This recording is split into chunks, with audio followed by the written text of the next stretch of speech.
bukan orang yang bertakwa. Sekarang kita masuk ke ayat baru. Ini doa lagi. Jadi dari belum sampai 20 ayat sudah kita berdoa 2 kali. Ingat ayat 7, ayat 8 itu doa, ayat 7 tentang Al-Quran, yang ada ayat mutasyabihat, ada muhkamat, tetapi kemudian Al-Quran juga bisa disalahgunakan oleh orang fi qulubihim zaigun, yang di dalam hatinya ada penyakit zaigun. Maka kemudian di ayat 8 kita diminta untuk berdoa, Rabbana la tuzigh qulubana ba'da idh hadaitana. Ya Allah, jangan kau menzaigunkan hati kami setelah engkau memberikan hidayah dan petunjuk kepada kami. Baru kemudian masuk pada doa baru lagi di sini kita lihat. Allah SWT berfirman, alladzina yaquluna. Jadi tadi di atas itu, inginkah aku sampaikan kepada kalian yang lebih baik dari itu semuanya. Dari itu semuanya yaitu tadi kesenangan-kesenangan duniawi. Kita sebut dengan duniawi karena di dunia. Jadi kalau kita katakan duniawi tidak berarti buruk Pak Bu ya. Kita tidak mengatakan bahwa kesenangan duniawi itu buruk, bukan. Kesenangan duniawi itu baik juga karena tidak bisa kita tanpa itu. Justru ibadah melalui itu. Ibadah itu ditunaikan melalui istri suami, karena kan ibadah itu kan, pernikahan itu kan ibadah. Kemudian punya anak-anak, doanya juga ada membesarkan anak-anak. Cuma Allah mengatakan semuanya itu hanya di dunia. Setelah kita meninggal semuanya akan terpisah. Jadi semua nanti di dunia kita akan terpisah. Kalau sudah meninggal dunia, harta benda anak-anak kita tinggalkan dan kita pergi hanya sendiri saja. Maka untuk akhirat itu syaratnya adalah takwa. Ya, syaratnya adalah takwa. Istri suami sangat mungkin juga tidak bisa membantu kita di sana. Nah, bagaimana ciri-ciri orang bertakwa yang orientasinya adalah kebahagiaan dan kesuksesan di akhirat? Di antaranya selalu berdoa, alladzina yaquluna, yaitu orang-orang yang yaquluna selalu berdoa. Kita artikan saya yaquluna selalu berdoa. Karena yaquluna ini kan fi'il mudhari ya. Fi'il mudhari itu artinya terus-menerus selalu berdoa. Apa doanya? Rabbana innana amanna, wahai Tuhan kami, sesungguhnya kami ini amanat, telah beriman. Faghfir lana, maka ampunilah bagi kami dzunubana, dosa-dosa kami. Ini mirip nanti di dalam surat Ali Imran ini juga ayat 192, 192 atau 193. Jadi di 193 nanti ada juga doa di sana, dimulai dengan Rabbana ma khalaqta hadza batila subhanaka faqina adzabannar. Rabbana innaka man tudkhilin nar faqad ahzaita wa ma lizalimina min ansar. Rabbana innana sami'na munadiyan yunadi lil iman an aminu bi rabbikum fa amanna rabbana faghfir lana dzunubana. Faghfir lana dzunubana wa kaffir anna sayyi'atina wa tawaffana ma'al abrar. Itu surat Al-Imran. Di sini juga surat ini juga. Nanti ayat 191 sampai 193. Nah, di sini kita sudah baca doa. Alladzina, yaitu orang-orang yang yaquluna. Jadi berdoa Pak sekalian itu dalam agama ibadah. Bahkan Nabi mengatakan doa itu adalah otaknya ibadah. Ad-du'a'u mukhul ibadah, kata Nabi. Doa itu adalah otaknya, intisarinya ibadah. Jadi kalau ingin melihat intinya ibadah ya doa. Cuma doa seperti apa? Karena doa itu adalah menghadapkan hati kita berdialog dengan Allah. Ingat, berdoa itu berdialog dengan Allah. Rasa-rasanya terlalu cetek rasanya hidup kita apabila kita berdialog dengan Allah dengan hal-hal yang sebetulnya bisa kita atasi sendiri. Ya, kita sudah diberikan fasilitasnya, misalnya melihat, kita kan sudah bisa melihat. Tidak perlu kita minta, ya Allah saya ingin melihat gunung, tidak perlu, karena kita sudah bisa langsung melihat. Ya Allah saya ingin makan, ya udahlah tinggal makan, karena sudah disiapkan semuanya. Allah sudah kasih mulut, Allah sudah kasih tangan untuk memasak, Allah sudah kasih padi untuk ditanam, dan seterusnya sudah dikasih.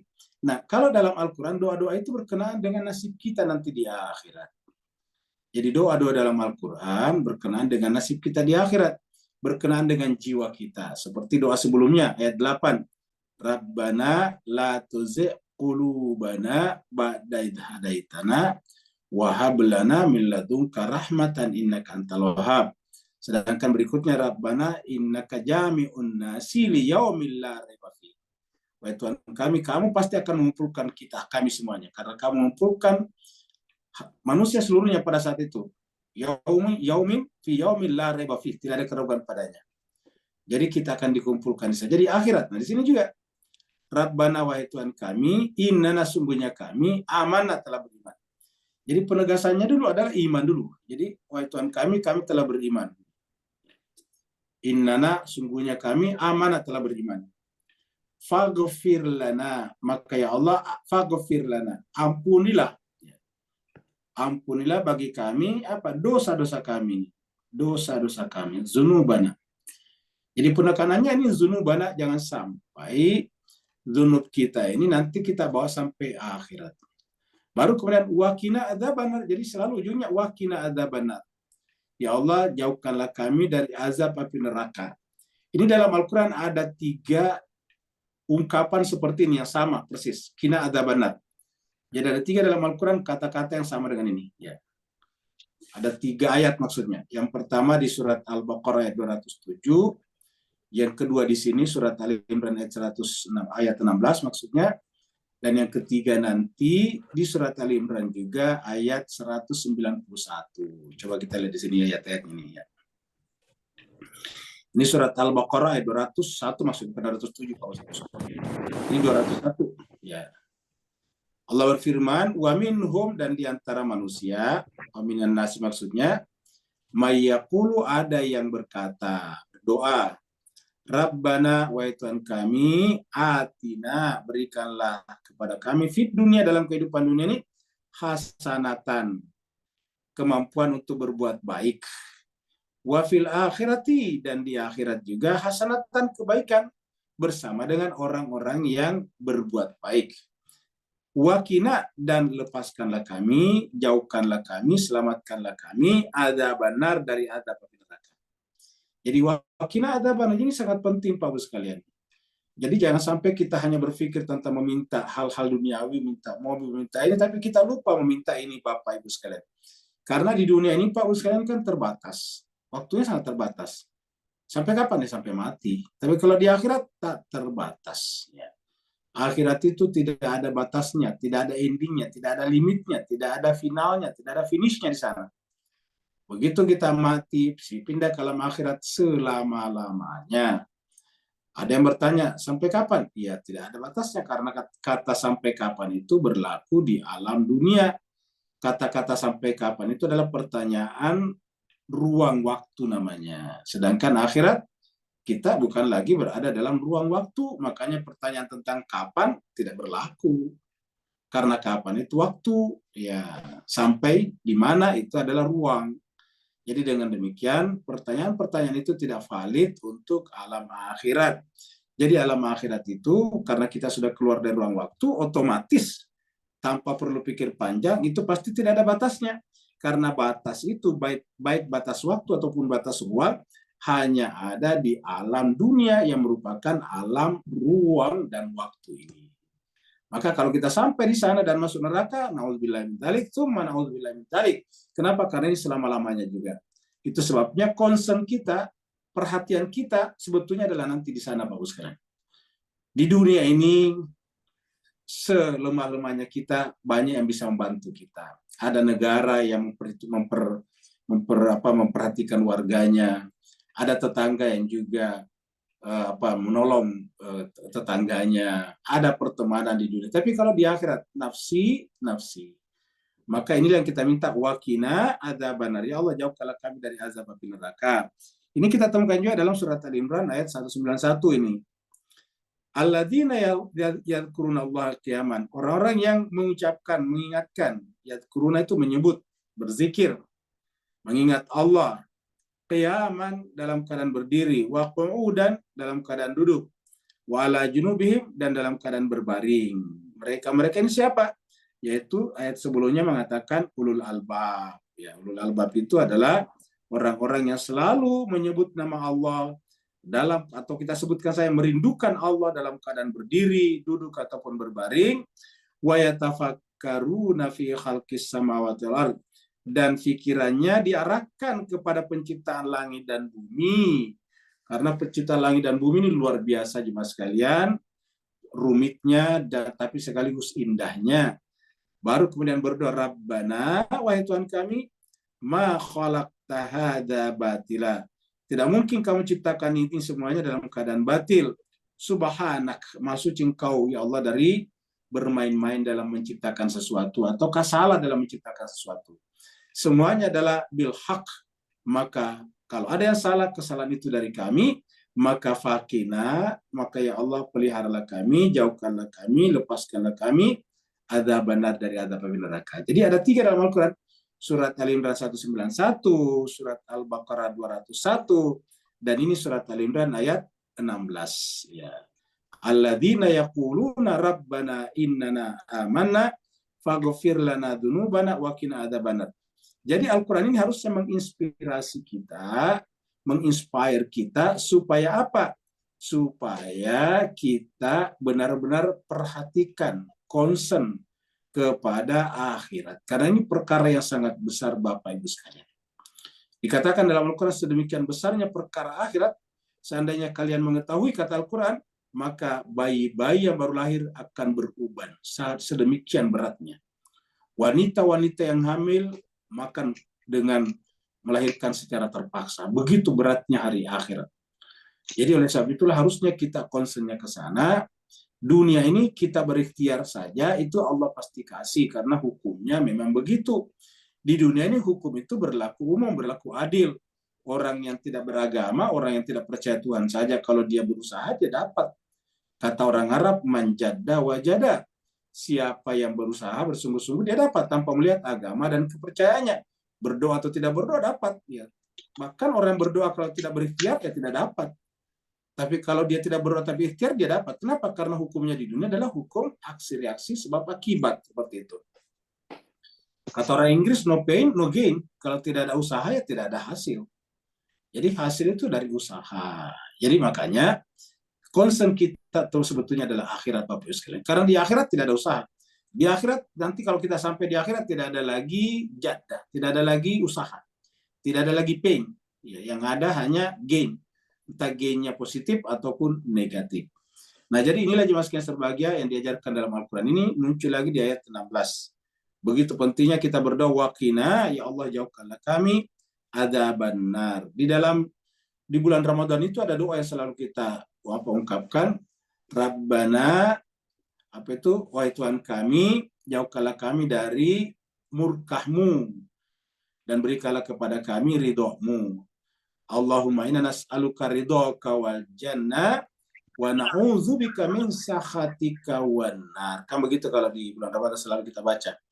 Allahumma inna nas'aluka ridhaka wal jannah. Ya Allah, kami minta adalah ridhomu dan surgamu.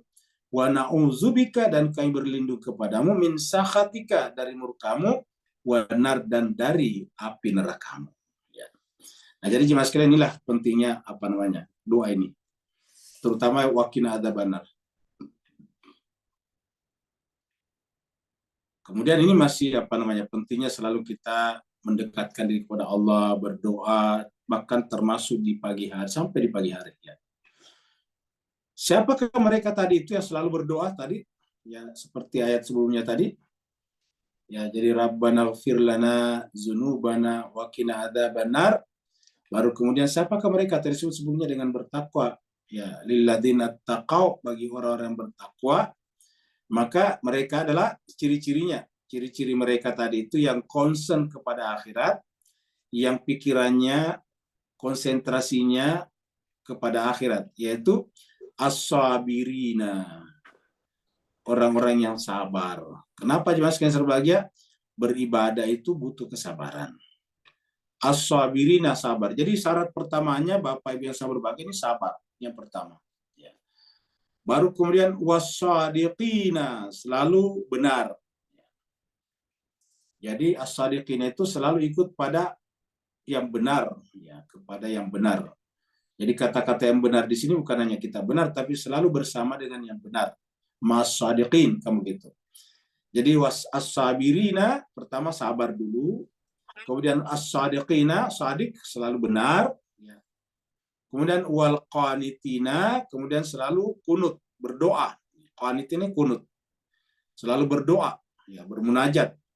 Jadi selalu bermunajat kepada Tuhannya. Artinya bahwa selalu berkomunikasi, bermuajahah, ya, berbicara kepada Tuhannya. Apa saja, lihatlah nanti kita lihat di surat ini ayat-ayat 30-an nanti ini kan sudah 17. Jadi 17 ayat lagi nanti kita berjumpa dengan ibunya Maryam ataukah istrinya Imran, Imratu Imran. Apa saja dikomunikasikan dengan Tuhan. Hamil saja dia lapor, ya Allah saya telah hamil. Saya akan niatkan, nazarkan kandunganku ini untuk muharraran. Seperti itu. Habis itu melahirkan, dia lapor lagi, ya Allah saya telah melahirkan. Anak saya adalah perempuan. Nah, sebetulnya Tuhan tahu jemaah sekalian, tapi kenapa dia melakukan? Itulah tugas kita, selalu berkomunikasi, namanya qanitin. Jadi kita itu selalu qanitin kepada Allah SWT, berkomunikasi dengan Allah SWT. Baru kemudian wal munfiqina, selalu berinfak, menginfakkan hartanya. Wal munfiqina, menafkahkan hartanya. Nah, ingat juga sekalian, kata-kata menafkahkan hartanya kan berarti pencari nafkah juga. Jadi artinya rajin cari kehidupan dunia, hasilnya dinafkahkan sebagian, begitu. Jadi dinafkahkan kenapa? Karena rajin mencari, berikhtiar, bekerja. Seperti yang selalu kita sampaikan di sini, bagi kita orang Islam cuma dua saja pilihan, tidak ada pilihan lain.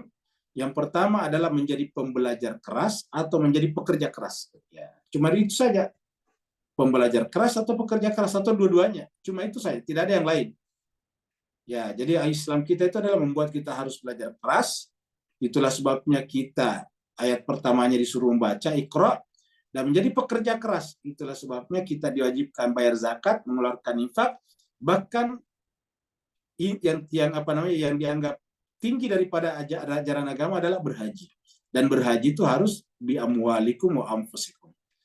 Haji itu harus dengan diri kita dan harta kita. Namanya haji itu kan kita mengeluarkan uang kita bayar tiket pesawat, kita bayar semua akomodasi.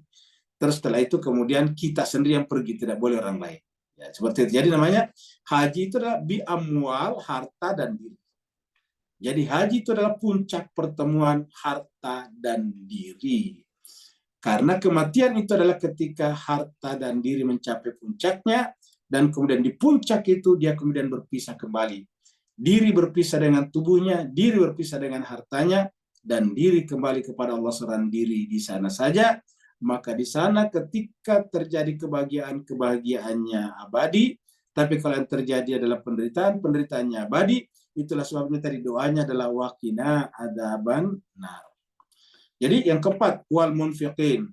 Kemudian yang kelima, wal mustaghfirina. Selalu istighfar. Jadi wal mustaghfirina di mana? Bil asharin dia.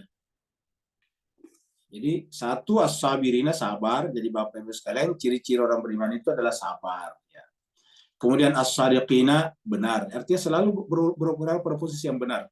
Makanya Islam kita itu perlu namanya verifikasi, validasi, dan sebagainya. Karena untuk menentukan suatu benar kan perlu verifikasi, perlu validasi. Tidak boleh menerima begitu saja. Islam itu anti terhadap kejumudan. Apa itu kejumudan? Terima begitu saja. Ya. Islam itu tidak setuju dengan dogma. Dogma itu tidak perlu dipertanyakan. Pokoknya orangnya baik, pasti baik. Tidak begitu. Supaya kita bisa menemukan benar, kita harus mempekerjakan unsur penting dalam diri kita, yaitu akal pikiran. Kita harus melakukan namanya critical thinking, berpikir kritis. Ya, kenapa? Karena dalam diri itu kita harus melakukan filter. Difilter dulu, baru dipilih. Jadi dipilah, baru dipilih. Ya. Jadi itu shadiqin. Baru kemudian wal qanitin, tetapi rasionalitasnya mempekerjakan akal pikirannya untuk mencari yang benar, yaitu juga disertai dengan munajat. Ya, kalau dia mencari kebenaran tetapi tidak disertai dengan munajat, nanti dia bisa menjadi kaum liberal. Liberal itu artinya justru tidak mengenal nilai-nilai yang lain. Ya, kebebasan itu tidak ada. Kebebasan, kalau dikatakan kebebasan itu justru akan berbahaya. Jadi harus disertai dengan al-qanitin, selalu menyambungkan menghubungkan, mencantolkan jiwanya dengan Allah Subhanahu wa taala, lalu kemudian juga menyertai keberadaannya di dunia ini dengan orang lain. Selalu bersama dengan orang lain, namanya munfikina. Kalau munfikina itu kan melibatkan orang lain. Baru kemudian ini wal mustaghfirina bil ashar. Jadi kalau dia bangun malam dan dia tanggung waktunya untuk tidur, maka dia istighfar di waktu sahur.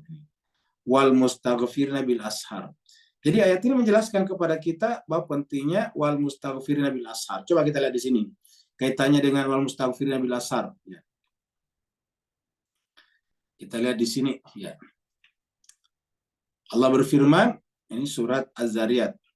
Kanu, orang-orang yang bertakwa tadi, yang merupakan ahli surga itu, ciri-cirinya adalah kanu dulu di dunia. Kanu itu artinya adalah dulu. Ini kan bentuk lampau. Ini namanya fi'il madhi. Jadi dulu di dunia, kanu mereka. Ini kan bentuk jamak. Kanu, jadi mereka dulu di dunia adalah qalilan. Hanya sedikit saja minalail di waktu malam. Ya. Mayah jaun, yaitu tidur. Jadi ciri-cirinya orang ini, waktu malamnya justru banyak digunakan. Ini qalilan minalail, di waktu malam itu sedikit sekali tertidur. Jadi tidak yahjaun, tertidur lelap maksudnya jaun. Jadi mereka di waktu malam tidak tidur lelap. Ya, sedikit saja waktu malamnya tidur. Ya.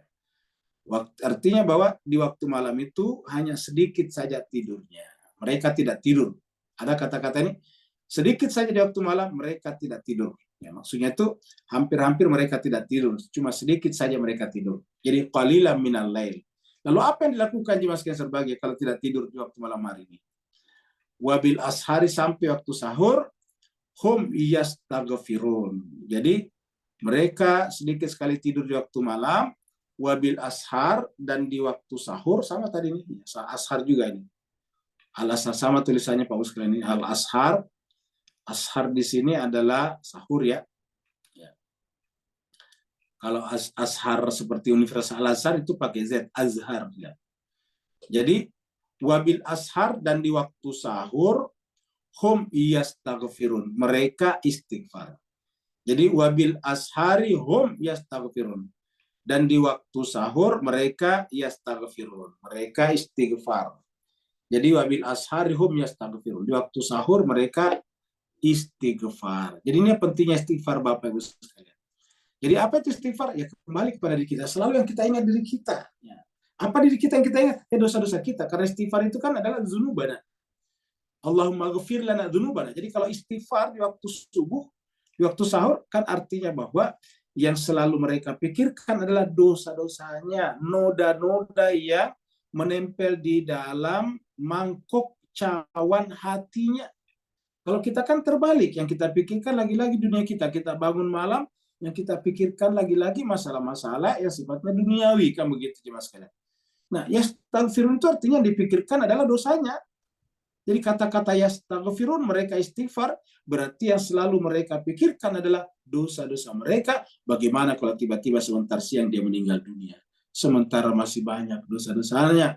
Bagi kita yang orang awam seperti ini Pak Ustaz, bukan maksum, seperti yang dikatakan lagu Iktiraf itu, ya Allah, rasa-rasanya kami tidak pantas masuk dalam surgamu. Ya, lastu lil firdausi ahlan. Melihat diri kami Allah yang begitu banyak dosanya, dosa mata, dosa telinga, dosa pikiran, dosa benak, dosa khayalan, ya Allah tidak pantas rasanya kami masuk ke dalam surgamu. Wala aku ala nari jahimi. Tapi kami ya Allah juga tidak sanggup masuk ke dalam neraka yang begitu berat. Ya, jadi inilah jemaah sekalian berbahagia. Wabil ashari hum yastaghfirun. Ya. Jadi istighfar di waktu sahur. Ini di surat Az-Zariyat ayat 18. Sama dengan ini. Kalau ini tadi surat Ali Imran ayat 17. Wal mustaghfirina bil ashar. Dan selalu istighfar di waktu sahur. Jadi di ayat ini Bapak sekalian ada 5 komponen ya. Pertama adalah sabar, kemudian selalu benar. Jadi selalu benar ini. Kemudian qanitin, selalu berdoa, qunut, berdoa kepada Allah. Kemudian wal munfiqin, selalu menafkahkan hartanya. Kemudian wal mustaghfirina bil ashar, selalu merenungkan dosa-dosanya di waktu sahur. Jadi cobalah Bapak Ibu sekalian perhatikan di sini. As-sabirina berarti dia punya stok jiwa yang luas. Karena untuk sabar dibutuhkan keluasan jiwa. Wasadikina punya stok kemampuan intelektual. Wal qanitina punya stok kemampuan spiritual. Kemudian wal munfiqina punya stok harta benda. Wal mustaghfirina bil ashar selalu mau melakukan muhasabah, introspeksi dirinya, jiwanya. Seperti yang selalu kita katakan bahwa kehidupan kita itu ada 4 sisinya, seperti mana Ka'bah Baitullah 4 sisinya juga, 4 rukunnya, 4 dindingnya. Yang pertama adalah intelek ini di sini, kemudian yang kedua adalah spiritual. Ya, spiritual itu adalah di sini. Kemudian yang disebut dengan ritual adalah di sini. Ya, di sini intinya ritual di sini berdoa. Kemudian apalagi sosial ada di sini nih. Ya. Nah, jadi kita sebutkan 4. Baru kemudian untuk mendapatkan 4 ini, ya kita harus kembali kepada diri kita. Yaitu selalu muhasabah agar 4 unsur ini selalu ada. 4 ini kita sebut dengan sisi-sisi Baitullah Ka'bah tadinya, supaya 4-nya ini bisa berjalan secara serentak, secara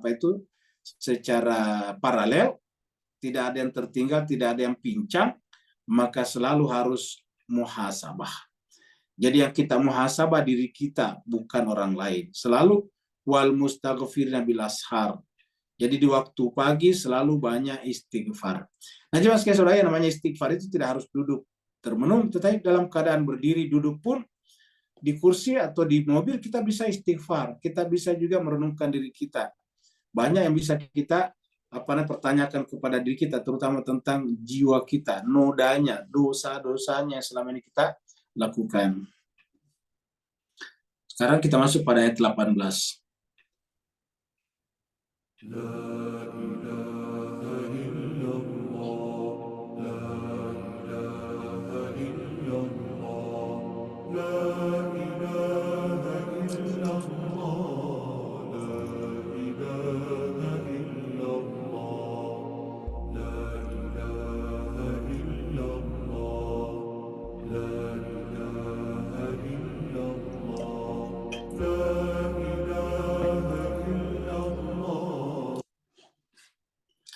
Nah, jadi jemaah sekalian sebagai intisari daripada agama samawi adalah kalimat la ilaha illallah. Nabi-nabinya bisa berbeda, ada Adam, ada Nabi Idris, ada Nabi Nuh, ada Nabi Hud, ada Nabi Soleh, ada Nabi Ibrahim, Nabi Ismail, Nabi Ishak, Nabi Yakub, Nabi Yusuf, dan seterusnya.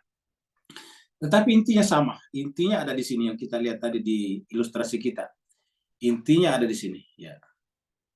Ini dia. La ilaha illahu. Siapa hunya adalah Allah. Jadi kita lihat di sini jemaah sekalian, syahid Allah. Allah sendiri menyaksikan. Jadi Allah sendiri menyaksikan. Menyaksikan apa? Dirinya. Jadi Allah itu menyaksikan dirinya. Kalau kita kan tidak bisa menyaksikan diri kita. Kalau kita bisa menyaksikan diri kita, maka kita akan menjadi manusia sempurna.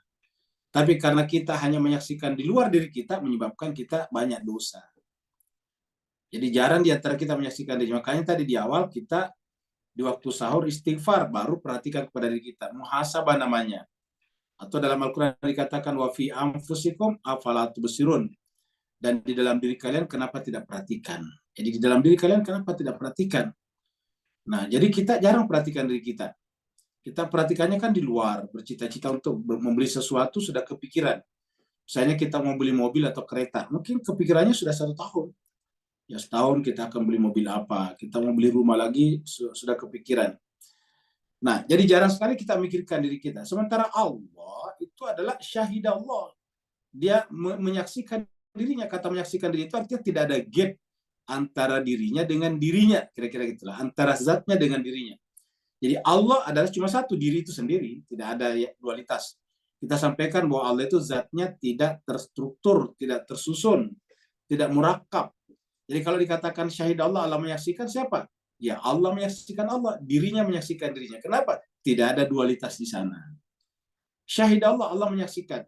Jadi penyaksian Allah atas dirinya itulah yang menurut sebagian para pemikir, kesaksian Allah atas dirinya itulah yang kemudian melahirkan ciptaan. Ada yang mengatakan bahwa ketika Allah menyaksikan dirinya, maka yang muncul adalah Ahmad.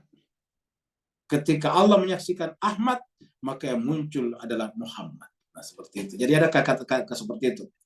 Nah, jadi syahid Allah, Allah menyaksikan siapa? Annahu. Jadi Allah bersaksi atau menyaksikan annahu, bahwasanya, maksudnya itu dia, annahu, anna di sini. Ya. Di sini ada dua, anna dan hu. Anna sama dengan inna, kemudian hu kembali kepada Allah. Bahwa dirinya la ilaha illahu. Tidak ada ilah selain dia. Tidak ada ilah selain dirinya. Jadi tidak ada dirinya selain dirinya. Ya, kira-kira itu. Tidak ada diri selain dirinya. Ulangi lagi, tidak ada diri selain dirinya. Tidak ada aku selain akunya. Tidak ada anak selain anaknya. Ya, tidak ada apapun. La ilaha illahu. Tidak ada ilah selain dirinya. Ya, semua selain dirinya batal. Semua selain dirinya hanyalah merupakan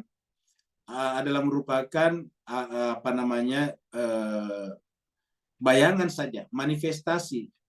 Ya, semuanya adalah merupakan makhluknya, ciptaannya. Jadi la ilaha illahu, tidak ada ilah selain dia.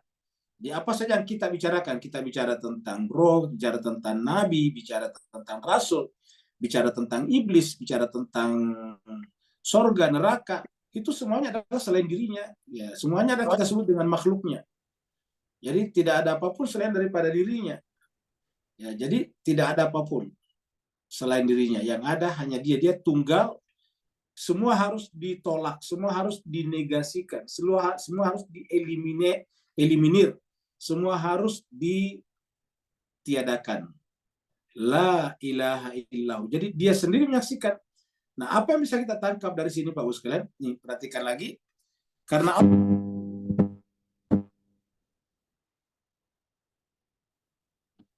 Allah menyaksikan dirinya, jadi dirinya menyaksikan dirinya, bahwa tidak ada ilah selain dirinya, maka ketika kita juga sampai pada tingkatan ini, maka apa yang terjadi, Pak Ustaz? Ketika kita sampai bukan hanya ucapan, tapi kita mencapai derajat hakikat daripada ini, la ilaha illallah, atau la ilaha illahu. Apa artinya? Ya kita sampai kepada dirinya. Kan tidak ada selain dirinya. Allah menyaksikan bahwa isinya adalah la ilah. Tidak ada Allah, tidak ada ilah selain daripada dirinya. Tidak ada Tuhan maksudnya. Tidak ada ilah selain Allah. Tidak ada Allah lain. Tidak ada Tuhan lain. Tidak ada Gusti lain. Tidak ada apapun selain daripada dirinya saja. La ilaha illahu. Nah, cuma sekali sebagai kenapa mereka diangkat, para nabi diangkat sebagai nabi atau utusan Tuhan? Karena para nabi dan rasul itu atau para maksumin itu adalah sudah mencapai hakikat la ilaha illallah, dan kita seperti ini menjadi manusia awam tidak masuk kategori mereka karena kita belum pernah atau tidak sempurna la ilaha illallahnya. Kita itu la ilaha illallahnya tidak sempurna 100%. Sedikit-sedikit atau masih ada sisa-sisa dalam diri kita, diam-diam kita mengilahkan benda-benda, kita mengilahkan sesama, kita mengilahkan makhluk, dan seterusnya. Dan mengilahkan apapun selain dari Allah, itulah yang melahirkan hijab-hijab dalam diri kita, sehingga diri kita tidak menyatu dengan Allah Subhanahu wa Ta'ala. Kalau kita ingin menyatu dengan Allah, kita harus memiliki hakikat la ilaha illallah. Jadi kalau kita ingin sampai di sana, maka kita harus memiliki hakikat la ilaha illallah. Itulah sebabnya ada hadis yang mengatakan, man kana fi qalbihi la ilaha illallah, tadi putar, man kana la ilaha illallah fi qalbihi atau fi akhiri kalamihi dakhalal jannah. Man kana la ilaha illallah fi akhiri kalami, atau kalau dikatakan siapa yang ada di dalam dirinya, kalbunya, ya, maka siapa yang ada dalam kalbunya kalimat la ilaha illallah, maka dakhala jannah, dia akan masuk surga. Jadi mangkana la ilaha illallah fi qalbi, dalam kalbunya, dakhala jannah, tidak ada alasan untuk tidak masuk surga. Jadi siapa yang ada di tempat lain dikatakan, kalau kita mengucapkan la ilaha illallah atau kita mengucapkan istiqamah, innal ladzina qalu rabbuna Allah tsumma istaqamu tatanazzalu alaihimul malaika. Siapa yang mengucapkan kata la ilaha illallah atau rabbuna Allah, terus kemudian istiqamah, selalu berada pada posisi itu, kata Allah itu selalu hadir eksis pada jiwanya, maka orang itu adalah diturunkan kepadanya malaikat Allah ya Allah takhaf wa la tahzan, sehingga tidak ada rasa takut dan tidak ada rasa sedih lagi. Ini kalimat la ilaha illallah ini penting sekali jemaah sekalian. Baru kemudian selain Allah apa lagi? Wal malaika. Jadi malaikat juga. Artinya pelaku syahidah ini, jadi kan syahidah. Syahid ini namanya fi'il. Syahid Allah. Allah ini adalah fa'il, pelaku. Allah menyaksikan. Siapa lagi yang menyaksikan? Malaikat. Jadi wawunya ini ataf terhadap Allah. Ya. Jadi wawunya ini adalah dan terhadap Allah. Jadi kalau kita sambung, syahidallahu wal malaikatu wa ulul ilmi qa'iman bil qisti annahu la, nah, kira-kira gitulah maksudnya. Jadi kalau kita lepaskan ini, kita sambung ke sini, ini juga, jadi ini juga wow di sini adalah lagi-lagi ataf terhadap Allah. Ya. Ulul ilmi ya, kita ganti dengan ini ulul ilmi ya. Jadi syahid Allah, Allah menyaksikan. Siapa lagi? Wal malaikatu, malaikat-malaikat. Siapa lagi? Wa ulul ilmi, dan ulul ilmi. Ya, ulul ilmi yang mana? Qa'iman bil qisti, selalu menegakkan objektivitas. Jadi qa'iman bil qisti itu selalu konsisten, selalu berdiri pada sifat yang objektif. Ya, tidak subjektif, tidak memihak, tidak parsial. Jadi bersifat imparsial. Jadi qa'iman bil qisti itu adalah ahli ilmu yang imparsial, ya, tidak memihak. Pemihakannya kepada apa? Yang benar. Jadi bukan yang benar itu karena temannya, sahabatnya, mazhabnya, agamanya, bukan. Tapi kebenaran sebagai kebenaran. Jadi qa'iman bil qisti wa ulul ilmi qa'iman bil qisti. Jadi ada tiga, Allah, malaikat, dan ulul ilmi qa'iman. Nah, dari ayat ini sebetulnya jemaah sekalian menjelaskan ayat sebelumnya bahwa yang mengetahui Al-Quran itu adalah juga orang berilmu. Kan dikatakan sebelumnya tuh, la ya'lamu ta'wilahu illallahu warrasikhuna fil ilmi. Jadi harusnya bersambung. Kenapa? Karena ini wa'ulul ilmi. Jadi harusnya di ayat 7 sebelumnya Pak Bu sekalian. Jadi kalau kita buka ayat 7 di sini ya. Kita buka ayat 7 di sini, surat Ali Imran ini kita sudah lewati, jadi kita buka yang dengan ya. Jadi kita lihat dari sini nih. Fa'ammal ladzina fi qulubihim zaygun fayattabi'una ma tasyabaha minhu. Orang yang ada penyakit dalam hatinya cenderung kepada kesesatan karena tidak adil, tidak qist, maka mereka suka mengikuti yang ayat-ayat mutasyabihat. Untuk apa? Ibtigha al-fitnah, untuk membuat fitnah. Wa ibtigha ta'wili, dan mencari-cari takwilnya. Padahal kata Allah, wa ma ya'lamu ta'wilahu illallahu warrasikhuna fil ilmi.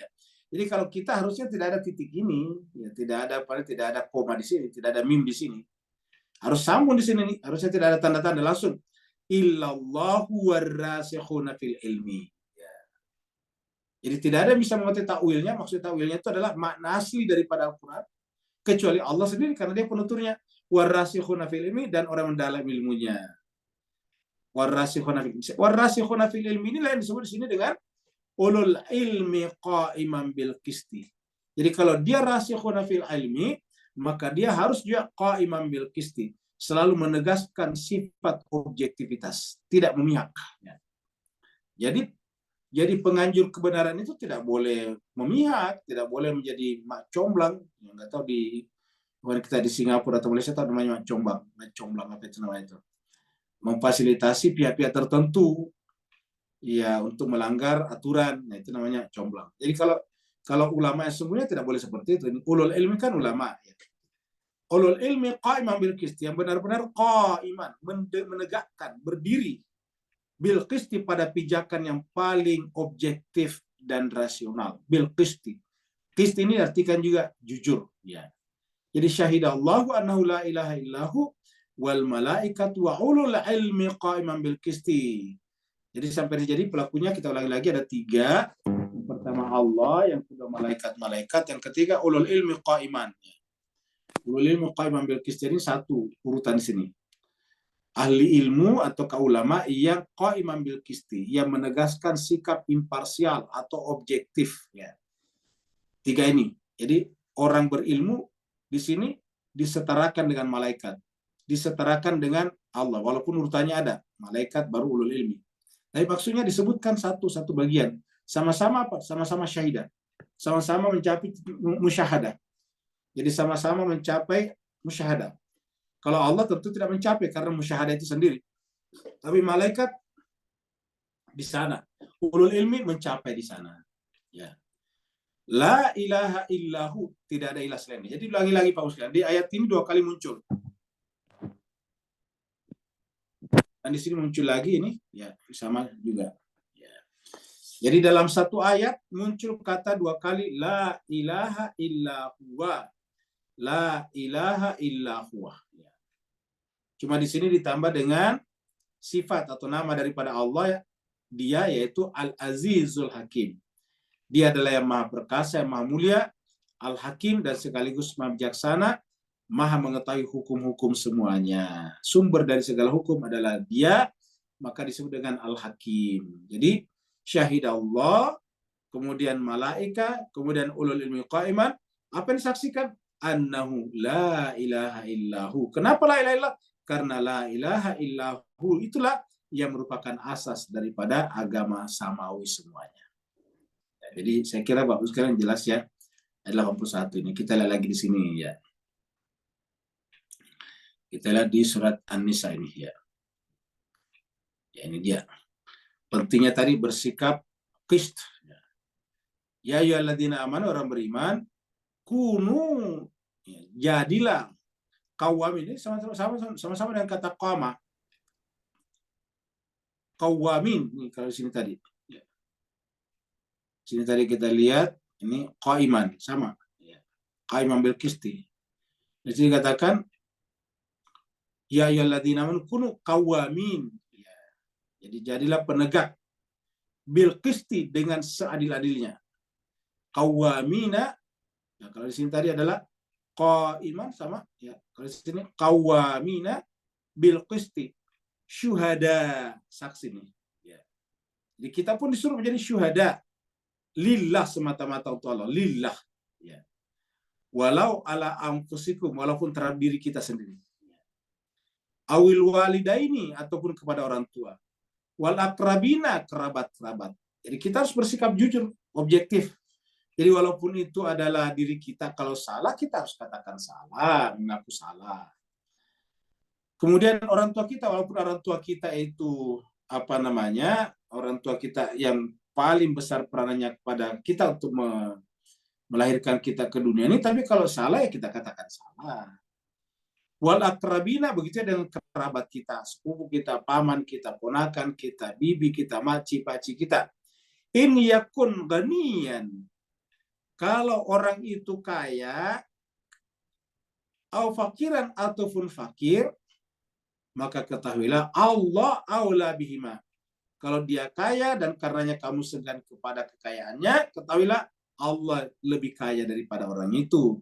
Kalau dia fakir sehingga kamu iba dengan kefakirannya, ketahuilah bahwa sungguhnya Allah lebih pantas kamu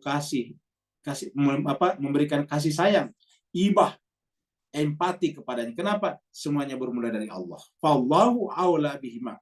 Allah melampaui kepada keduanya. Allah melampaui kekayaannya orang kaya. Allah melampaui juga pantas kita berterima kasihnya kepadanya daripada kepada orang fakir atau orang miskin. Jadi fallahu aula bihima. Allah itulah lebih utama daripada semuanya. Fala tattabi'ul hawa. Maka oleh sebab itulah jangan mengikuti hawa nafsu, karena hawa nafsu itu membuat kita subjektif, dan subjektif itu membuat kita bersikap tidak adil. Jadi kalau mau berbuat adil, jangan ikuti hawa nafsu. Fala tattabi'ul hawa antadilu. Jangan mengikuti hawa nafsunya dalam rangka atau dalam menegakkan keadilan. Wa in tawu, kalau kalian memutarbalikkan fakta, memutarbalikkan kata-kata tidak sesuai dengan faktanya, atau ridu, atau berpaling daripada kebenaran itu, fa inna Allah, maka sungguhnya Allah itu karena adalah bima ta'maluna khabira. Terhadap apa yang kalian kerjakan, dia lihat semuanya. Dia tahu semuanya. Jadi kita tidak bisa lolos daripada pantauan Allah Subhanahu wa taala. Jadi ini jemaah sekalian berbahagia, adalah pentingnya kita bersikap objektif. Ini sama juga dengan surat Al-Maidah ayat 8. Ya ayyuhalladzina amanu kunu qawwamina lillah syuhada, kita syuhada ya. Bil qisti, dengan sejujur-jujurnya, seadil-adilnya. La yajrimannakum syana'anu qaum, jangan sampai karena ketidaksengajaan suatu kaum menyebabkan kamu bersikap tidak adil ataukah menekan, berbuat dosa, melakukan kejahatan terhadap orang yang tidak bersalah. Maksudnya memberikan hukuman kepada orang yang tidak bersalah, menyebabkan kalian tidak melakukan keadilan. Allah ta'dilu. Dilu berbuat adillah berdasarkan ayat ini. Karena keadilan itulah huwa aqrabu littaqwa, itu yang paling dekat kepada takwa. Wattaqullah, dan bertakwalah kepada Allah. Innallaha khabirum bima ta'malun. Sungguhnya Allah Maha mengetahui apa yang kalian kerjakan. Jadi Al-Quran berkali-kali menjelaskan itu. Jadi kita sudah lihat pointersnya bahwasanya ini adalah la ilaha illallah di sini 2 kali, ini kemudian ini, dan itu adalah merupakan kesaksian Allah pada dirinya sendiri, begitu juga malaikat, begitu juga ulul ilmi. Jadi kalau kita ingin masuk kategori ini, ya tentu kita bersama dengan ulul ilmi. Kan cuma 3 ini Pak Bos sekalian. Dari kalangan manusia adalah ulul ilmi, dari kalangan makhluk jabarut adalah malaikat, baru setelah itu Allah. Jadi Allah, makhluk malakut, baru kemudian manusia. Nah, manusia itu cuma 1 kategori yang bisa sampai kepada musyahadah sejati, yaitu ulul ilmi. Lalu bagaimana dengan kita? Ya kita bersama dengan ulul ilmi itu. Makanya lahirlah ittiba namanya. Ikut namanya. Makanya kan Nabi mengatakan fattabi'uni, ikutlah kepada saya. Jadi bagi kita jemaah sekalian tidak ada cara lain kecuali ikut ittiba. Ya. Qul in kuntum tuhibbunallah fattabi'uni yuhibbukumullah. Cuma itu saja. Jadi orang-orang seperti kita ini ya tidak ada cara lain kecuali ittiba saja. Nah, kapan kita bisa ittiba? Apabila kita menafikan pengaruh hawa nafsu kita, emosionalitas kita yang sifatnya selalu bersifat parsial. Inna ad-dina 'indallahil Islam. وَمَا اخْتَلَفَ الَّذِينَ أُوتُوا الْكِتَابَ إِلَّا مِنْ بَعْدِ مَا جَاءَهُمُ الْعِلْمُ بَغْيًا بَيْنَهُمْ وَمَنْ يَكْفُرْ بِآيَاتِ اللَّهِ فَإِنَّ اللَّهَ سَرِيعُ الْحِسَابِ. Jadi tadi kita sudah dengarkan bacaannya, inna dina indallahil Islam. Ini paling sering kita angkat, ada diungkit di pengajian, di majelis taklim, di khutbah Jumat. Nah, ternyata kita tahu bahwa ayatnya di ayat surat Al-Imran ayat 19. Ini kan surat Al-Imran ayatnya 19 ya. Jadi Allah mengatakan inna dina, sungguhnya ad-din, peraturan, agama, milah inda Allah, yang ada di sisi Allah adalah Islam. Jadi cuma 1 agama di sisi Allah, Islam. Jadi makanya yang diajarkan oleh Nabi Adam, yang diajarkan oleh Nabi Idris, yang diajarkan oleh Nabi Nuh, yang diajarkan oleh Nabi Hud, Nabi Soleh, Nabi Ibrahim, Nabi Ismail, Nabi Ishak, Nabi Yakub, Nabi Yusuf, dan seterusnya, sampai yang diajarkan oleh Nabi Zakaria, Nabi Yahya, Nabi Isa, semuanya sama, al-Islam. Ya. Itu apa al-Islam? Adalah jalan, way of life, yang mengajarkan kita untuk berserah diri secara totally, secara kafah, kepada dia tadi yang syahid Allah, yang tadi disebut dengan Allah yang menyaksikan dirinya tadi, annahu la ilaha illahu. Ya. Jadi intinya ke sana, berserah diri kepada yang satu itu. Kenapa? Karena semuanya bermula dari yang satu itu. Maka ajaran ini adalah disebut al-Islam karena membuat kita harus merujuk kepada yang satu itu, mengembalikan diri kita dan segala macam kepemilikan kita dalam dunia ini kepada yang satu itu, namanya taslim, yaitu berserah diri. Orang yang taslim, agamanya, caranya namanya al-Islam. Ya, jadi al-Islam. Jadi inna dina indallah al-Islam. Jadi agama yang ada di sisi Allah hanya al-Islam, tidak ada yang lain. Ya. Islam yang mana? Ya Islam seperti yang diajarkan Al-Quran, bukan seperti yang Bapak Ibu pahami, kita pahami. Kenapa? Karena yang kita pahami termasuk Al-Fakir ini bisa pahami salah. Ya. Islam yang dimaksud di sini adalah Islam yang di sisi Allah SWT, yaitu yang yang takwilnya maknanya hanya diketahui secara benar 100% oleh para nabi, rasul, dan orang-orang suci atau maksumi. Seperti itu. Jadi inna dina indallahi Islam. Jadi si Allah adalah Islam. Lalu kenapa banyak orang yang sudah beragama samawi tapi berseteru? Bahkan kita lihat yang di Timur Tengah itu kan sama-sama agama samawi. Bani Israel beragama samawi, dia menyerang orang Palestina yang juga beragama samawi. Allah katakan, wa makhtalafal ladzina utul kitaba, dan tiadalah berselisih ikhtilaf. Jadi kata-kata ikhtilaf itu berbeda. Siapa yang berbeda? Alladzina utul. Jadi tiadalah berbeda orang-orang yang diberikan kitab suci. Nah, di sini siapa yang diberikan kitab suci? Ya, Yahudi ada, Nasrani ada, agama sebelum Yahudi juga ada, bahkan Islam juga ada. Yaitu sama-sama punya Alkitab. Ya. Alkitabnya kita Al-Quran, Alkitabnya Nabi Isa namanya Injil, Alkitabnya Nabi Musa namanya Taurat, Alkitabnya Nabi Daud namanya Zabur, Alkitabnya Nabi sebelumnya disebut dengan Suhuf. Ya. Jadi wa makhtalafa alladziina utul kitaba illa. Jadi kata-kata wa ma di sini ma illa pasangannya di sini. Ya. Wa makhtalafa illa. Ya. Tiadalah berselisih kecuali siapa berselisih? Orang-orang ada kitab suci di tangannya. Bahkan dalam satu agama Islam kan terjadi perbedaan. Ada Syafi'i, Maliki, Hanafi dan sebagainya. Ada Sunni, ada Syiah, ada Ibadi dan seterusnya. Ada Mu'tazilah. Ya. Jadi wa makhtalafa alladziina utul kitaba illa, tiadalah terjadi perselisihan kecuali mimba di majahumul, justru setelah datang kepada mereka al-ilmu. Jadi terjadi perselisihan justru ketika datang kepada mereka al-ilm. Ilmu dari mana? Dari Alkitab. Mimba di majahumul ilm.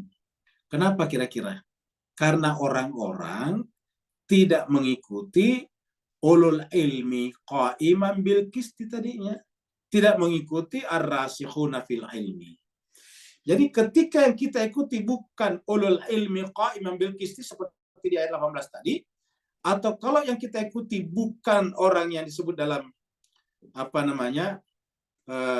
di dalam informasi itu dengan di dalam surat Ali Imran ayat 7 sebagai ar-rasikhuna fil ilmi. Ya, jadi di ayat 7 ar-rasikhuna fil ilmi, ayat sebelumnya adalah ulul ilmi qa'iman bil qisti. Ketika kita mengikuti selain mereka, maka apa yang terjadi? Akan terjadilah ikhtilaf.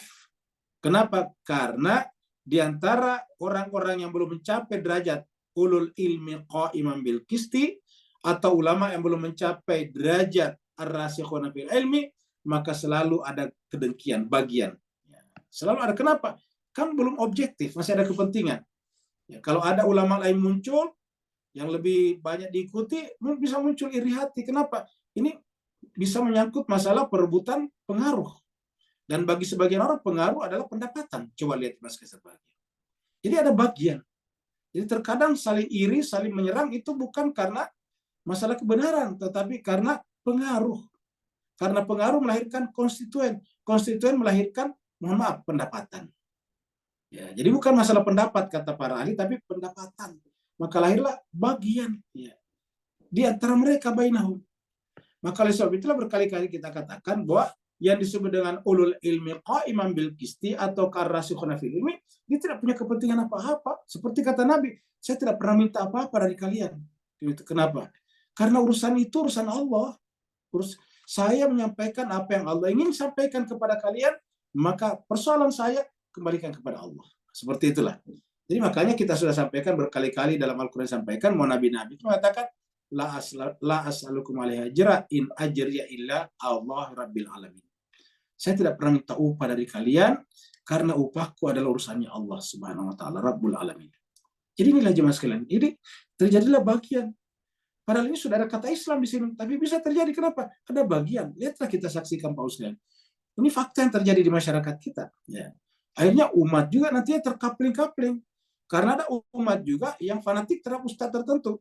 Sehingga kemudian tidak mau menjalankan apa? Critical thinking-nya. Seakan-akan ustadznya dia atau ustadz siapapun yang dianggap benar identik dengan kebenaran itu sendiri. Seperti itu. Padahal yang mencapai derajat ar-rasikhuna fil ilmi atau kaulul ilmi qa'iman bil qisti hanya ulama-ulama yang dijamin disebut dengan maksum tadi itu. Selain daripada itu, bisa punya kepentingan. Bisa punya, bukan berarti punya, tapi bisa punya. Ya. Dan karena bisa punya, kita dianjurkan untuk selalu waspada. Selalu menggunakan akal pikiran kita, critical thinking kita. Jadi, gimana sekali pembahasan kita ini bukan dari saya, ini dari Al-Quran. Ya. Karena dikatakan ini, wa makhtalafal ladina utul kitaba, sudah ada kitab suci, tapi kok kenapa terjadi ikhtilaf? Bahkan terjadi perselisihan. Sederhana kata Tuhan, karena muncul bagian di antara mereka, bagian bainahum. Jadi wa makhtalafal ladina utul kitaba illa min ba'di ma ja'ahumul ilmu bagian bainahum. Wa may yakfur bi ayatillah, siapa yang ingkar kepada ayat Allah, ini yakfur bi ayatillah, dan kita tidak bisa menerima ayat Allah dengan benar kalau kita ada kepentingan. Allah mengancam siapa yang menutup diri, ingkar terhadap ayat Allah. Ayat Allah yang bisa kita lihat sekarang adalah kitab suci Al-Quran. Fa innallaha sari'ul hisab. Sungguhnya Allah itu sangat cepat hisabnya. Sangat cepat hisabnya, perhitungannya, hukumannya. Fa innallaha sari'ul hisab. Jadi ini Allah menjelaskan seperti ini. Mari kita lihat di sini jemaah sekalian. Ini adalah surat As-Saff ya. Surat As-Saff ini surat yang ke-61 ayat 7. Allah berfirman, "Waman azlamu, siapakah yang lebih zalim? Mimman, daripada iftara, orang yang mengada-adakan Allah atas nama Allah, al-kadziba, kedustaan." Ya, kenapa? Karena tadi belum mencapai derajat rasikhuna fil ilmi. Belum mencapai derajat ulul ilmi qa'iman bil qisti.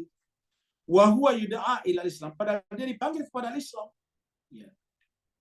Siapa yang panggil? Ya tentu kebenaran Islam itu sendiri, ataukah para nabi, rasul, dan orang suci. Karena yud'a ini bentuk pasif. Wa huwa yud'a, dan dia dipanggil, didakwa, dipanggil ila Islam, kepada Islam. Ya. Jadi artinya banyak orang Islam yang tidak terpanggil kepada Islam. Kenapa? Masih memilih beragama secara parsial, secara subjektif. Wallahu, dan Allah itu la yahdil qaumaz zalimin. Allah tidak memberikan hidayah, petunjuk kepada orang yang zalim. Seperti itu. Nah, jadi Allah mengancam kita yang tidak mau datang kepada Islam dalam pengertian seperti ini, maka dia zalim. Wa man azlamu mimman iftara wa man azlamu mimman yud'a ila Islam. Siapakah lebih zalim ketimbang orang-orang yang yud'a ila Islam, yang dipanggil kepada Islam tetapi mereka memilih kezaliman, memilih kepada kedustaan. Waman azzalim man iftara 'ala Allahil kadziba wa huwa yud'a ila Islam. Jadi dia mengada-adakan alasan padahal dia dipanggil kepada Islam. Apa Islam itu? Al-Qur'an. Islam artinya penyerahan diri, tapi bagaimana cara mengetahuinya? Al-Qur'an. Wallahu la yahdil qaumaz zalimin. Ya. Ini kita sudah lihat jemaah sekalian. Wa may yakfur bi ayatillah fa innallaha sari'ul hisab. Ayat terakhir. Ini adalah al-Islam. Fa in hajukah, apabila mereka mendebat kamu. Haju itu mendebat. Ya, apabila mereka hajukah. Kaknya Nabi Muhammad. Nabi Muhammad juga bisa kita wakili karena beliau sudah tidak ada di tengah-tengah kita. Ya, oleh tadi diwakili oleh siapa saja yang menyampaikan al-Islam dalam pengertian Al-Quran tadi. Apabila mereka mendebat kamu, tidak perlu ribut, tidak perlu sampai berbantah-bantahan. Cukup katakan, fakul katakanlah aslamtu wajhiya lillahi wa man ittaba'ani. Saya, kata Nabi di sini, hanya aslamtu, menyerahkan wajahku semata-mata kepada Allah. Maksudnya wajahku itu hatiku. Saya telah menyerahkan secara total wajah hatiku kepada Allah, karena Allah lah yang punya ketika mengucapkan kata-kata wa nafakhtu fihi min ruhi wa man tabi'ani, dan siapa saja yang ikut. Jadi ini Nabi Muhammad kaknya. Dikatakan wa man tabi'ani, siapa saja yang ikut. Jadi siapa saja yang jadi pengikut Nabi Muhammad yang asli adalah seperti ini juga, yaitu aslamtu wajhiya lillah. Aslamtu wajhiya lillah.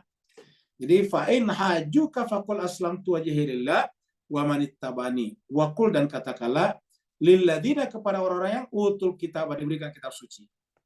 Katakanlah kepada orang-orang diberikan kitab suci Alkitabnya.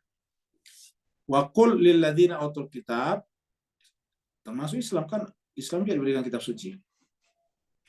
Katakanlah kepada orang-orang yang ada di tangannya kitab suci samawi maksudnya, wal ummiin, dan kepada ummiin. Siapa itu ummiin? Orang Mekah. Aslamtum, apakah kalian juga sudah berserah diri kepada Allah, pada yang satu itu, kepada yang la ilaha illahu tadi. Maka apapun kitab sucinya, fa'in aslamu, maksudnya siapapun kitab sucinya selama itu dari Allah, fa'in aslamu, maka apabila mereka berserah diri, aslamu berserah diri, ya. Apabila mereka telah berserah diri, aslamu, maka mereka dapat petunjuk. Jadi intinya di sini adalah aslamu, kalau dia dapat petunjuk maka dia ihtadau. Jadi kalau dia berserah diri secara kafah, secara total, maka dihtadau, maka dia dapat petunjuk. Wa in tawalla, tapi kalau mereka berpaling, tawallau, ya berpaling, ya tidak perlu timbul perdebatan, tidak perlu timbul ketegangan. Cukup apa? Fa innama alaikal balagh. Ketahuilah Muhammad, sungguhnya kamu hanyalah pemberi peringatan saja. Balag itu penyampai. Kamu hanya menyampaikan saja, nggak perlu ribut-ribut ini. Al-balagh, ya. Fa'innama, hanya saja, ini batasan, alaika, kewajiban kamu, tugas kamu adalah al-balagh. Jadi ketahuilah Muhammad, sungguhnya tugas kamu itu, kewajiban kamu hanyalah al-balagh, menyampaikan. Tidak boleh ada unsur paksaan sesedikit apapun. Karena setiap kita melakukan paksaan itu termasuk kekerasan psikologis. Jadi kalau kita paksa orang itu pasti melahirkan kekerasan psikologis. Kalau kita paksa secara argumentasi, ya itu namanya kekerasan psikologis. Berikan kesempatan kepada orang untuk berproses masing-masing. Wallahu basirun bil ibad, dan Allah Maha melihat hamba-hambanya. Jadi Allah yang paling tahu. Jadi inilah kita jemaah sekalian, tidak perlu kita paksa orang, ya Allah mengetahui semuanya. Allah yang tahu siapa yang menolak, siapa yang menerima. Allah yang tahu siapa yang kasar dan siapa yang pantas mendapatkan keselamatan. Nah, Bapak Ibu yang saya berbahagia, mudah-mudahan kita semuanya bisa memahami ayat-ayat seperti ini, bahwa Islam itu disebutkan, yang dimaksud tadi adalah Islam secara ideal, yang ada di sisi Allah tadi, inna dina indal Islam. Jangan pernah kemudian mengatakan, saya Islam, Islamnya seperti itu. Enggak boleh. Kenapa? Ya bagaimana kalau banyak cacat kita, lalu kemudian kita identikan dengan Islam seperti itu. Nah, kan berarti kita telah merusakkan Islam yang Al-Quran sebut tadi mulia. Ya, akhirnya kemudian rusaklah semuanya. Inilah yang terjadi. Oleh sebab itulah dalam pandangan Al-Quran ini, kita bisa mengambil pelajaran dari siapapun juga, dari mazhab manapun juga.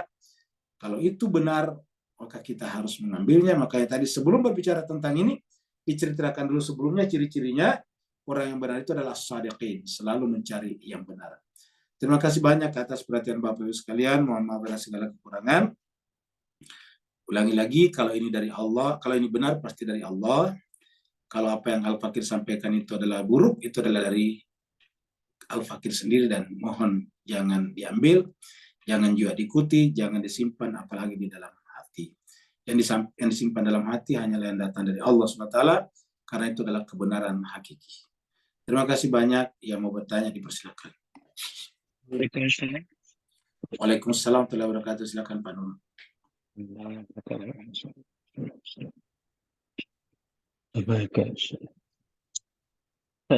Sisi ayat 18 tadi, Allah, para malaikat, dan juga ahli ilmu. Secara hakikat mereka tiada hijab apa-apa pun. Jadi mata batin mereka, alam sini alam sana adalah satu kesatuan. Dan segala-galanya itu semua mempersaksikan, menyaksikan, bersaksikan la ilaha illallah. Walaupun alam sini panggil ni planet, ini bintang, ini, dan sebagainya. Dan di sinilah Allah Maha tahu dalam ayat 20. Allah basirun bil ibad. Siapa sebenarnya hamba-hamba yang menyaksikan tadi. Jadi pencerahan tentang alif lam dalam alif ilmu tadi, barakallah. Nah, jadi Bapak Ibu jemaah sekalian berbahagia, jadi kita saksikan di sini, kita di ayat ini ayat 18, bahwa memang inilah inti daripada agama. Bukan hanya agama sebetulnya, inti manusia. Jadi yang disebut dengan manusia yang sesungguhnya ketika yang tercetak, yang muncul, yang tersimpan di dalam jiwanya ini. Ketika di dalam jiwa kita tidak begini, berarti itu tertutup namanya, ada hijab. Ya.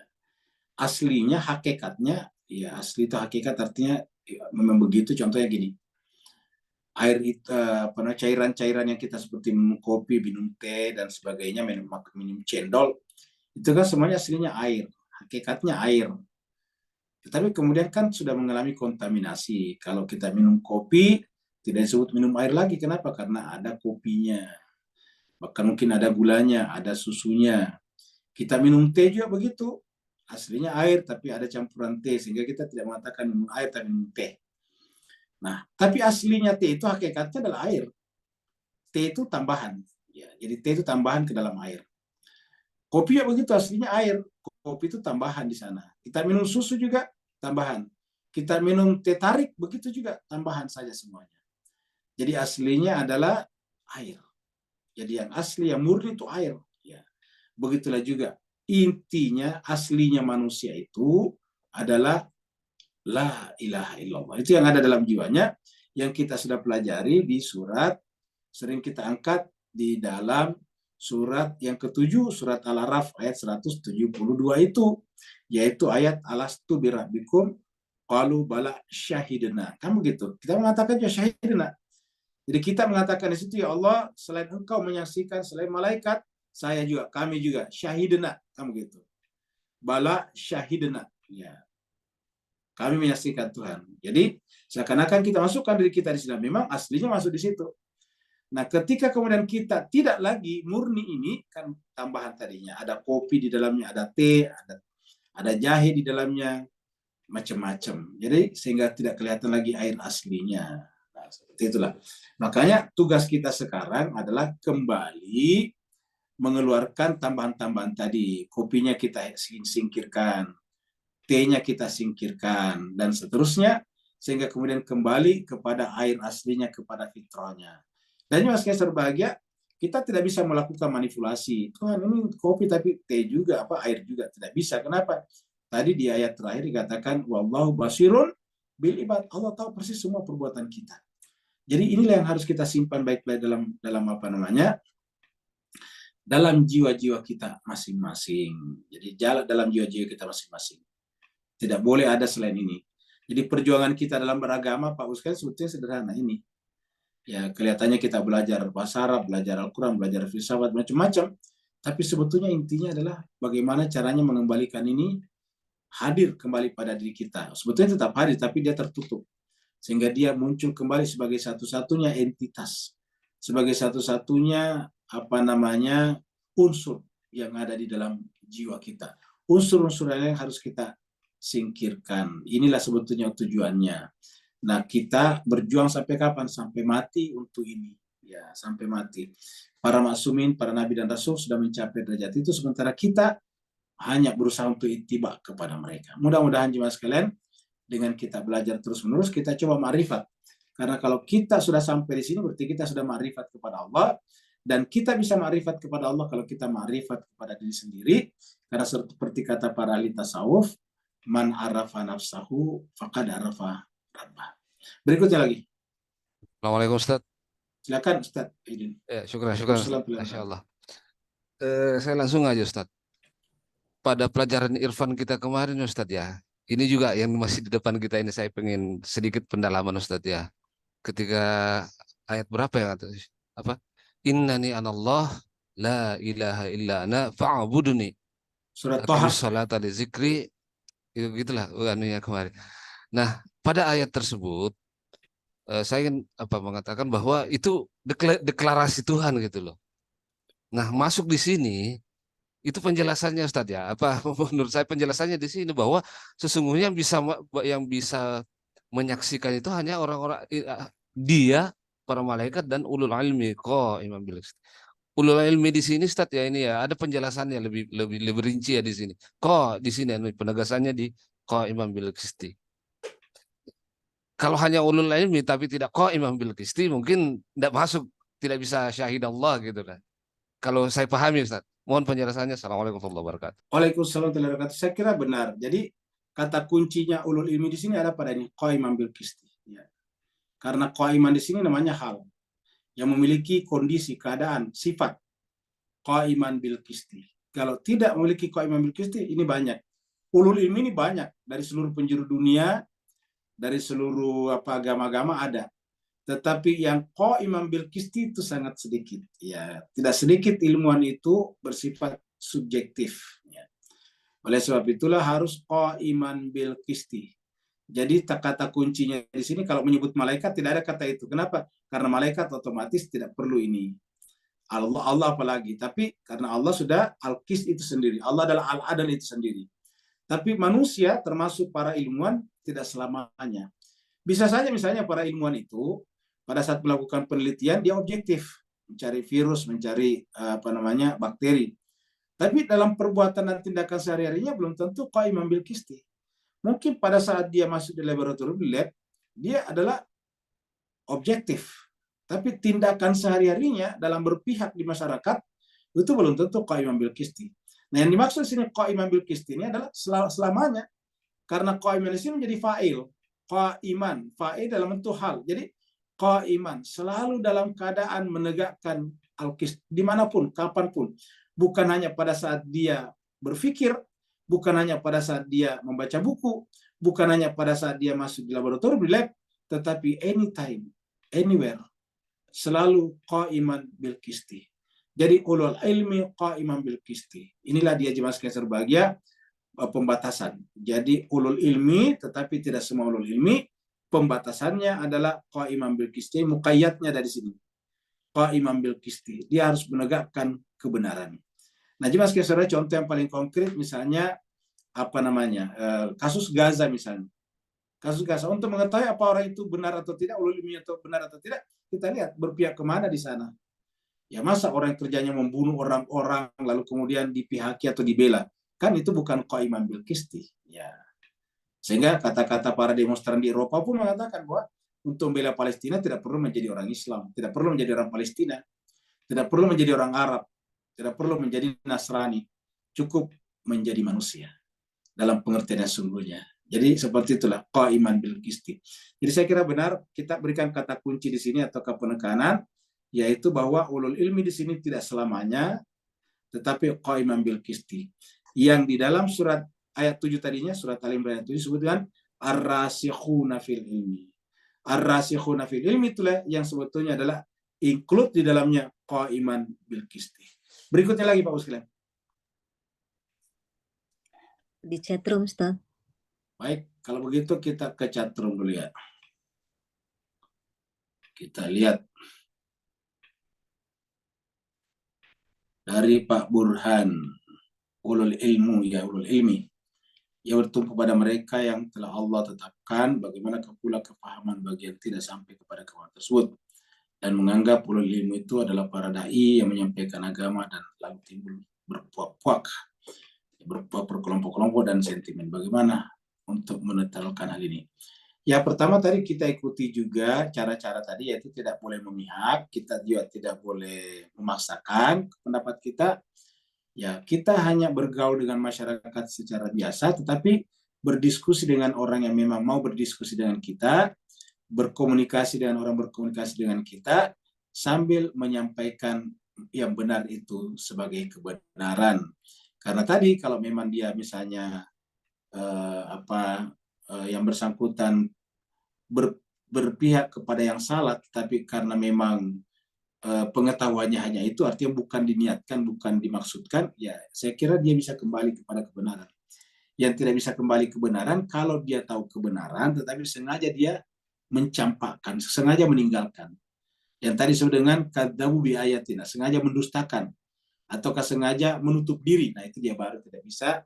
Tapi selama dia misalnya, kalau dia katakanlah ada yang sekarang berpihak pada Israel, tapi memang informasi yang diterima adalah seperti itu, ya ini orang gampang diperbaiki, gampang diberikan informasi yang benar. Yang repot kalau sudah ada kepentingannya di sana. Nah, jadi dengan demikian, terhadap saudara-saudara kita termasuk para ustadz, kan ada ustadz-ustadz juga yang tidak peduli kepada nasib Palestina, bahkan kemudian nanti mengkafir-kafirkan orang yang paling banyak bekerja sama dengan Palestina mempertahankan dirinya. Ya nanti kita lihat ini bagaimana sekarang, bagaimana peran Iran di balik perlawanan mukawamah atau resisten di Timur Tengah. Di belakangnya Hamas, di belakangnya Hizbullah, di belakangnya Ansarullah Houthi dan sebagainya, itu dunia mengakui bahwa itu adalah Iran sangat berperan di sana. Tapi nanti kalau selesai ini kasus, kita lihat lagi, akan muncul lagi tuh seperti apa yang seperti jamur di musim hujan, mengkafir-kafirkan Syiah lagi, muncul lagi seperti itu. Kenapa? Karena dianggap Syiah berbahaya. Jadi dari sini kita lihat siapa di balik mereka sebetulnya. Jadi dari menjamurnya nanti pengkafiran-pengkafiran terhadap Syiah, ketahuan siapa di belakang mereka sebetulnya. Karena siapakah yang paling dirugikan dengan semakin besarnya pengaruh Iran, dan siapa yang paling diuntungkan dengannya. Maka kalau ada yang mengkafir-kafirkan Syiah dan kaitannya dengan Iran, berarti orang itu termasuk orang yang dirugikan oleh munculnya Iran.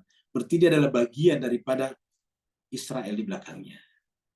Karena Israel lah dan negara barat tertentu yang paling dirugikan dengan semakin menguatnya pengaruh Iran di sekitar situ. Terima kasih banyak Bapak Ibu sekalian atas perhatiannya pada malam hari ini. Mohon maaf atas segala kekurangan. Semoga Bapak Ibu semuanya bisa diberikan keberkahan lahir dan batin, kesehatan lahir dan batin juga, dan kita diberikan kemampuan untuk memahami semuanya.